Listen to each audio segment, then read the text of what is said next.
A.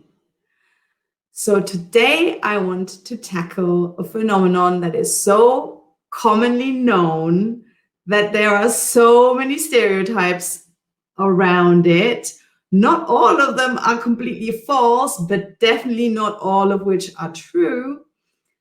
But I want to take a look at it and see whether what you may have heard of as midlife crisis is always a depression-like state, or if there isn't something else going on behind the scenes that we don't know about. So if you're curious, keep watching.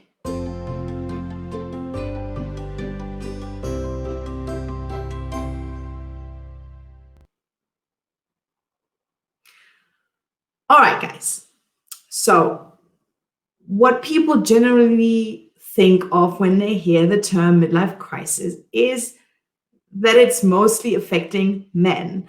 And the most stereotypical thing a man would do once he hits midlife crisis is buy a ridiculously expensive, impractical red sports car, dump his partner for a younger model, and just be generally silly and immature about it. And I'm sure there are guys who are coping with their midlife crisis in that way, but today I want to look at the female version of midlife crisis and whether it is actually a depression-like state.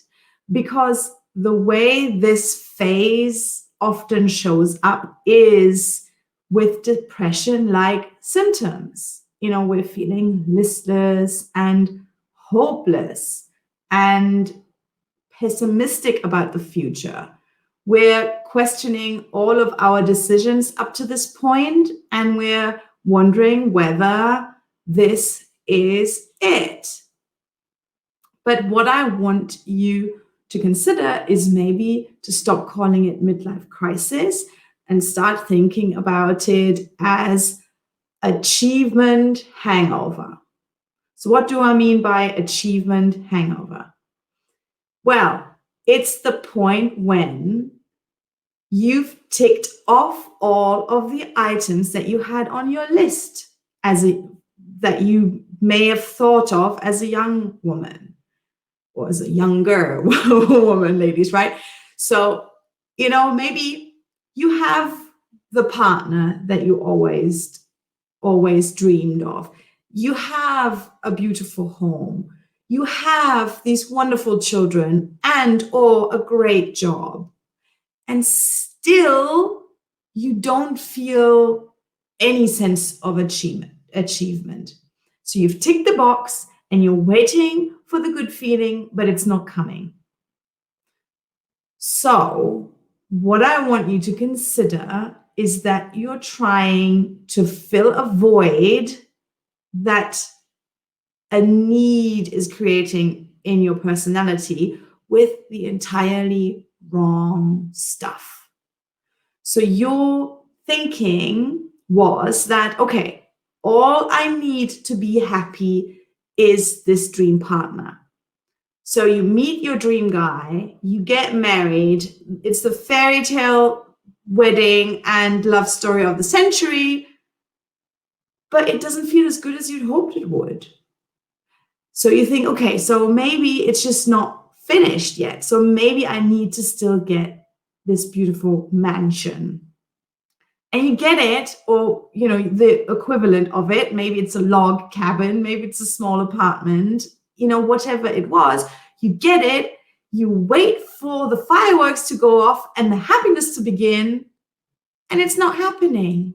And this process repeats over and over. You just keep saying, all right, so it's still not finished. I still need to get this. And it's still not finished, so I still need to get that. And every time you hit those marks, you're still not as happy as you're hoping for. So what's happening? I believe that what you're really craving, what you really need for your happiness to bloom aren't those things. aren't those objects in your life that you're chasing after. But what it is completely individual and unique to you. But when we're filling our lives with all of these things, and when we have all of these things to worry about, jobs, husbands, keeping homes clean, cooking, raising the kids to be good, well-adjusted humans, we lose track of what we really want. So imagine this. If I'm using a dieting analogy, so if you eat sweets all day, you'll still crave more and more and more and more because you're not giving your body the right nutrients. You're starving your body, although you're overfeeding it with stuff that is unhealthy and that is going to make you gain weight. Forget about the weight for now, though, but what you're not giving your body is what your body needs to work well and to live well and to feel good. And it's the same with not following your heart. It's the same with not identifying what you really value in life. It's the same as not identifying your purpose. So I believe what many women experience that feels and looks on the surface like midlife crisis may just be that. Maybe a realization of not getting what we need. So if you want to figure out what it is that you need, hit me up.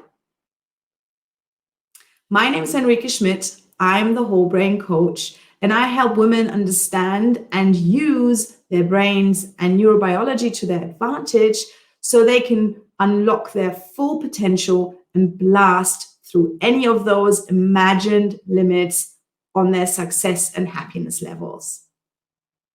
I look forward to seeing you again here next Tuesday, 5 p.m. Central European Time. Until then, take care. Bye.